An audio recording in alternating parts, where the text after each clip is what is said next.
إذا كنت تبحث عن نتائج قرعة كأس العالم للشباب 2023 المقامة بالأرجنتين فأنت في المكان المناسب. تابع الفيديو إلى الأخير.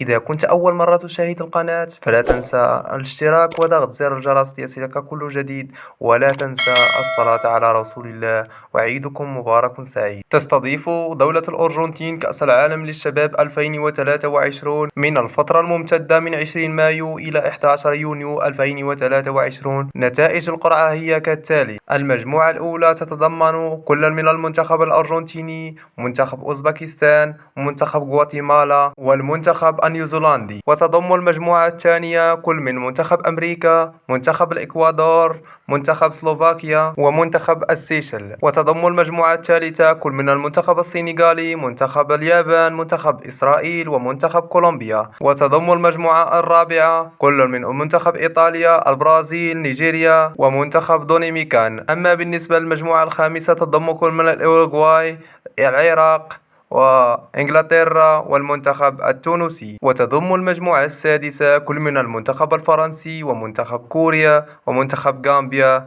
ومنتخب الهندوراس.